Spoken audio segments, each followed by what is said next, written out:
Rio de Janeiro is a city located in Brazil and is the capital of the homonymous state located in the southeast of the country, and your language is Portuguese. In Rio de Janeiro, they have 6,748 million inhabitants. The weather of the city of Rio de Janeiro is tropical marine, hot and humid.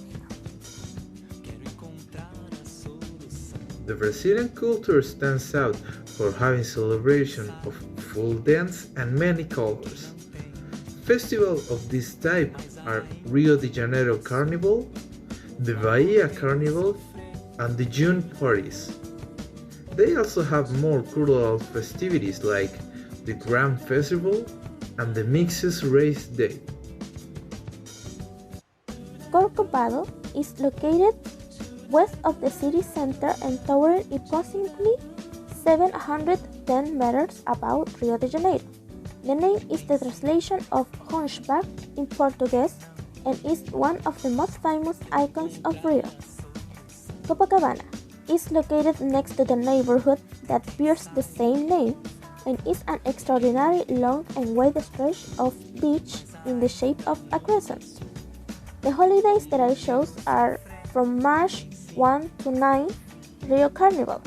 For 3 days and 3 nights, Rio de Janeiro, its inhabitants and tourists from all over the world live to the rhythm and unbridled samba and contemporary.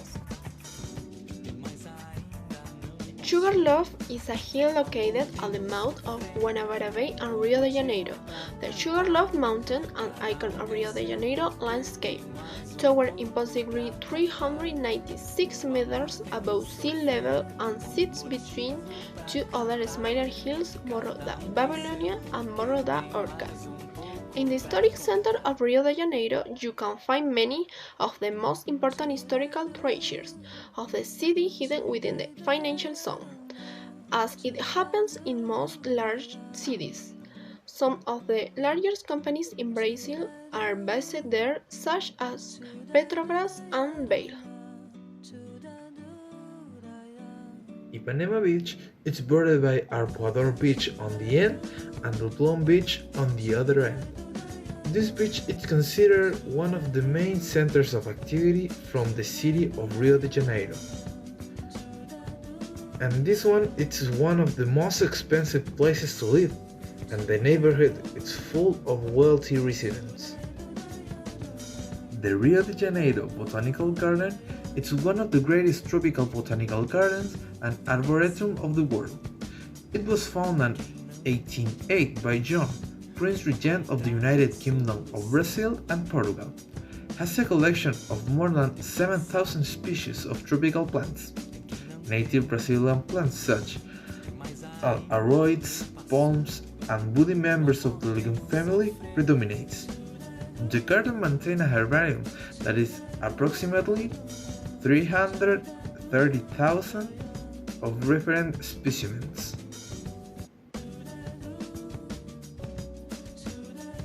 The first is feijoada.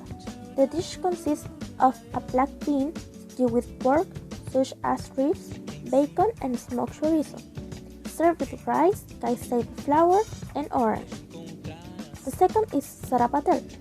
Its main ingredient is pork viscera, usually tongue, liver, and heart, with pepper, onion, garlic, tomato, bay leaves, chives, and coriander.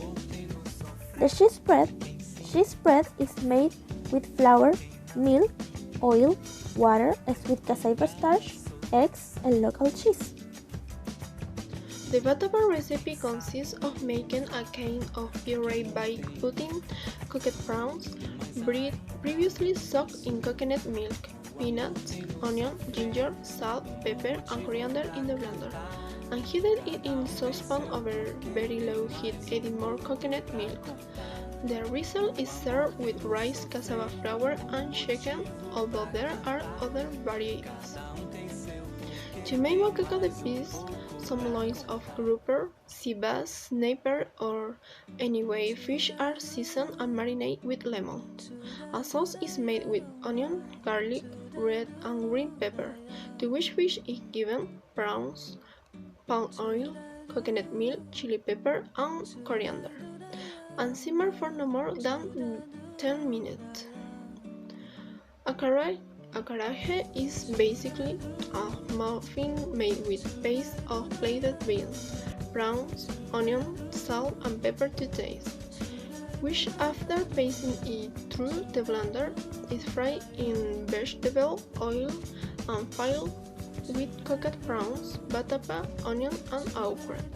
Now let's see the pato no tucupi. Pato no tucupi it's a typical dish from Paraense cuisine, made with tucupi broth, a yellowish liquid made from the cassava, and the jambo, that is a typical plant of northern Brazil. It's used in many dishes. It's made with various parts of the duck, all soaked with broth of the tucupi on the oven. Now we have the picadinho de jacaré. It's one of the most exotic typical Brazilian dishes, as it comes from the north of the Amazon. It's an alligator stew that is roasted in the pan and added tomato, carrot, bay leaf, and parsley. It's accompanied by a sauce made with flour, butter, broth, sour cream, white wine, and the butts of 3 eggs. Finally, we have the casquinha de siri. It's a traditional Brazilian dish consisting of creamy crab cakes served on a shell. It's made with a combination of crab meat, crustless bread, coconut, tomatoes, onions, yucca flour, bell peppers, green onions, cilantro, and parsley. It can be called like the Brazilian crab cake. To conclude this presentation, I would like to say, although it is one of the most dangerous countries to live, it has a rich, very rich gastronomic culture, festivities, and tradition that could enchant any interested tourist. Thank you for staying. See you later. Goodbye.